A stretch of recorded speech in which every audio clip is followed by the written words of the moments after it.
Wemby, pinisikal ng Raptors. Schroeder na utaka naman ng Spurs rookie sa play na ito. Victor, nilamon ng mga shot attempts, career high in blocks. Scottie Barnes, super clutch nga para sa Raptors. Magaling na defensive Raptors team, susubukan ang tigas ni Victor Wembanyama ng Spurs.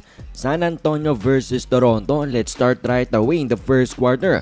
Well, dama agad ng Spurs ang depensa netong visiting team as they go up 7-2 sa laban. Etong si Victor hirap nga sa loob sa haba netong mga players ng Raptors. Pero nang dahil nga sa 6-0 run nila ay magang nag-timeout tuloy etong Toronto dito.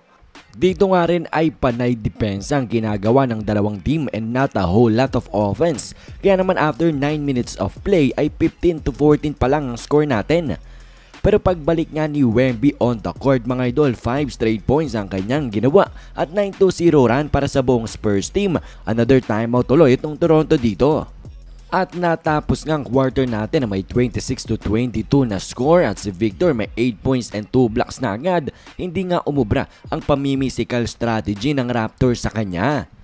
Second quarter naman natin, depensa ng Spurs naman ang nagparamdam dito. Kaya naman umangat na sila by 8 points, 35-27. Tapos sinamahan pa nga yan ng magandang run ng kanilang second unit kaya naman lumobo na sa 17 points ang kanilang lamang over the Raptors. Kaya timeout na naman ang itinawag ng visiting team. Tapos pagbalik pa nga ng alien rookie nila mga idol, umangat na sa 22 points ang advantage nila. Pero bumaba nga yan sa 19 points na lamang matapos ng second quarter. Si Schroeder nga rin dito mga idol nakahanap ng magandang depensa kay Wemby. Nakasteal nga siya dyan. Sa 3-pointer pa lang ay pinafront na siya kaya hindi naka-establish na magandang position dito ang Spurs rookie resulting into a turnover.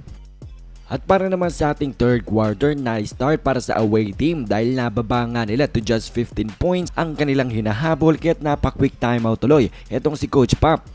And then after that TO mga idol, another block for Victor dito at quick burst of offense ang ginawa ng home team para nga ibalik sa 20 puntos ang kanilang kalamangan, 71-51. Pero Dennis Schroeder ay nag-quick takeover nga sa opensa ng Raptors. 8 straight points ang ginawa mga idol, baba sa 12 ang kanilang hinahabol and then inutakan pa ang Spurs dito with a high IQ play. Pero tinapos nga ng Spurs ang third quarter natin ng maganda at may 15-point lead nga sila muli. At dito na nga sa ating fourth quarter, grabe itong play na ginawa ni Wemby going out of bounds pero naka-assist pa. Pero ang surging Raptors mga idol, grabe ang opensa, hindi napigilan ng depensa ng Spurs. Nababa nila to 9 points na lang ang kanilang hinahabol. Timeout dyan si Coach Pop. Pero hindi pa pala tapos itong si Scottie Barnes. Takeover mode na rin siya mga idol. Naging 96-91 ang score natin. At isa pang timeout ang sinunog dyan ng San Antonio. At hanggang sa naging 2-point game na lang ang laban natin mga idol. Pero ang Spurs nakabawi naman kahit papano. Kaso si Schroeder once again in the clutch. Ginawang 2-point game muli ang laban 105-103 with 1 minute 30 seconds left. At dahil nga dito sa super clutch 3-pointer Scottie Barnes tied ang laban to 108. And then back-to-back clutch plays from both teams. Nagdiretso tuloy tayo sa overtime. At sa extra minutes naman natin ay ang ganda ng umpisa ng Raptors. 8-2 run ng kanilang ginawa mga idol kaya't napa-timeout agad itong San Antonio Spurs. At yan ngang run na yan mga idol ang naglayo na dito sa Raptors to win this game. 22-point comeback win yan.